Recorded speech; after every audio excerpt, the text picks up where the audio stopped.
Alright guys, so today's video is a different kind of video because you guys know I normally do not cover phones, and to be honest, this isn't going to be the usual phone type video like you see out there. And in fact, because the Pixel 3a was released this week, everybody has this phone and everybody will do a video giving you a list of specs.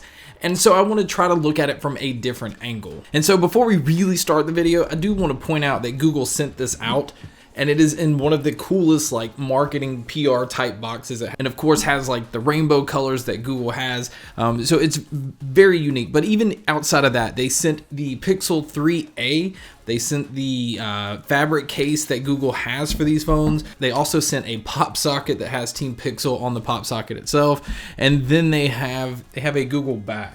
Even says Team Pixel on the back. So it's really cool that they did this, and they sent it out to a bunch of creators, and so everybody kind of has their own spin on this. And the timing of this is perfect because I have been a Pixel 2XL, 3XL user.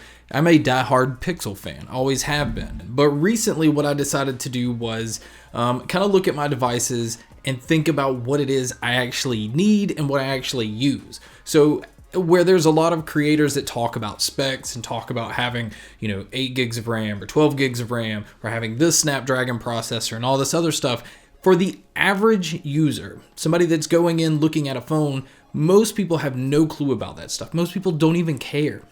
They want a phone that works, and they want a really good camera. They want something that's not going to have lag or stuttering issues, something that's smooth and fluid and has just an incredible camera, because most people don't carry cameras anymore. They rely on their phone. And to be honest, that's kind of where the Pixel 3a is at. Coming from somebody that used the previous Pixel devices, I have not noticed any kind of speed difference. I mean, it's still super smooth, but that's kind of the thing. I'm not a mobile gamer. I just don't play games on phones, so that's not important to me. The camera is very important to me, and just for everyday tasks and everyday things that you use on your phone, the Pixel 3a to me, and for me, is perfect. So that's kind of the point of this device.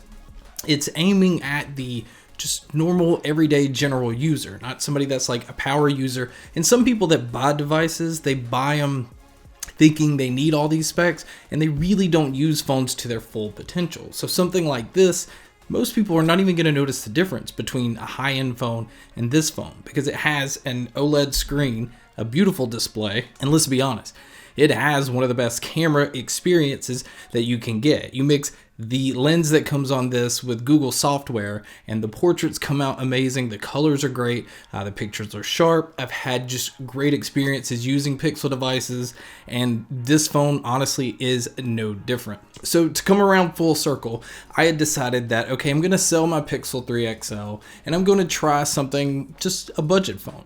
And I originally went out and bought the Samsung A50. It's a phone that's $300 and something that just kind of pulls back on some of the specs, pulls back on wireless charging, but still gives you a great display, gives you a decent camera, and just an overall really good value for $300. And to be honest, the Pixel 3a is doing the exact same thing.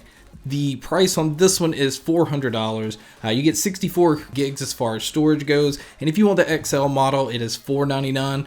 That's just for a slightly bigger display, but everything else is exactly the same.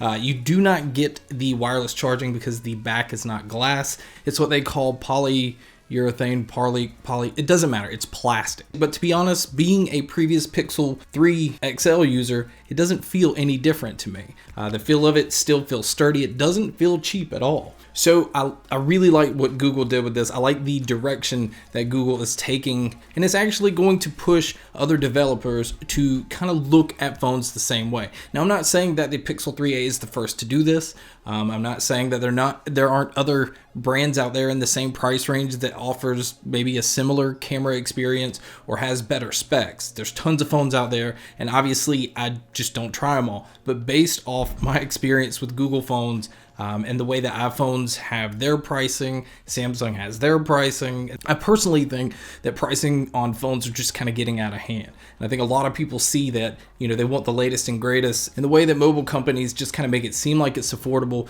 because you're able to actually afford the monthly plan on buying the phone. It's basically like leasing it, and you don't actually own it. And by the time you actually factor how much you're paying, you're just spending way too much on a phone that you're probably not even using to its full potential. So for just like a normal average user that wants to go in, wants to spend just $400 on their phone outright and to be able to use it on any carrier, Google, I think, is hitting the sweet spot on this. Now, they're available in different colors. I really would have liked to own the XL, the purple model, but this is a stealthy black, and again, because the fabric case is covering it up anyway. And these fabric cases are really nice. They're not really protective.